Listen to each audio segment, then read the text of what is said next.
Hello mga palangga, good morning, good noon, good afternoon. Ayan, dahil nakabakasyon tayo ngayon ng isang buwan, ayan, bibisitahin muna natin ang ating malalapit na kaibigan sa Dubai.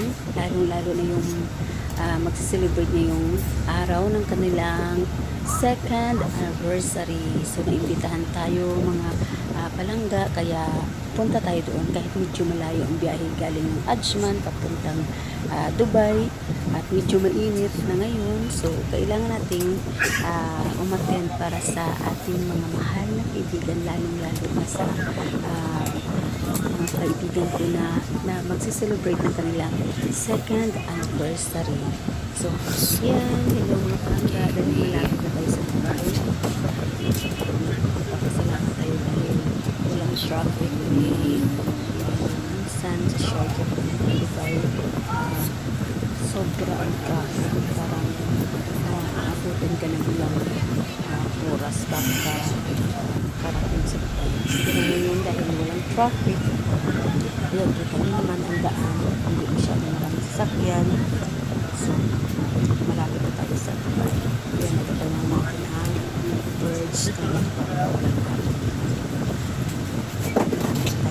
Pagkikita lang kami ng aking mga kaibigan.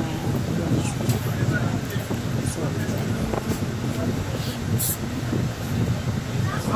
ayan, excited na ako magpupuntas na kasi matagal ko kami hindi pupunta. So, wala nang natin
Ate, asan yung menu nyo na may pro?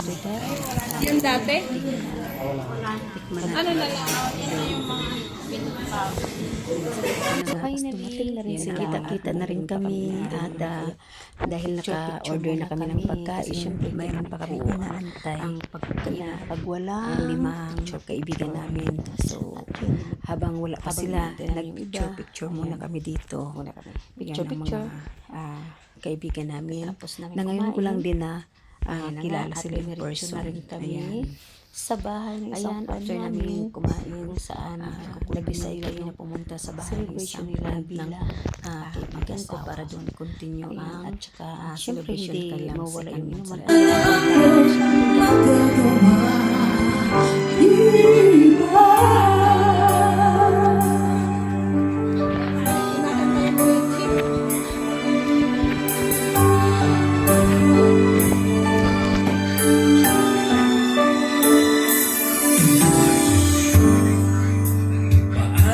Sasabihin sa mga kaibigan ko kung ako rin ang sisisi na wala ka na ko na ikaw at ako ay nawala na at ang hirap magpapanggap pa ba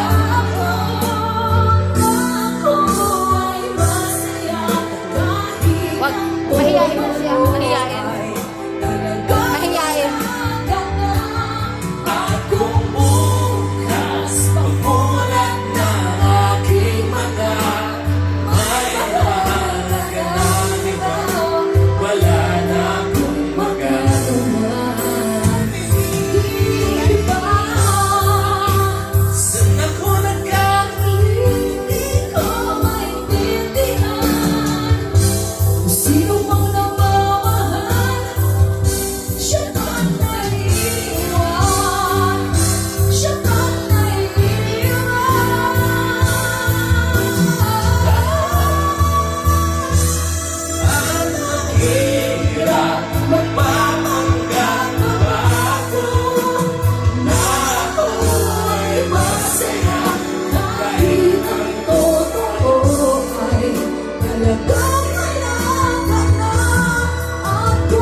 kasi natapos na Mga room naman pala eh, oh.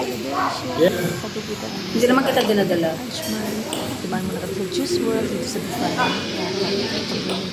Sabi ng friend ko, baka daw mabuti ko sa bus. Sa bus kami, nakain muna tayo. So ako na Mga room naman pala eh, oh. sa bus. Hindi naman kita dinadala.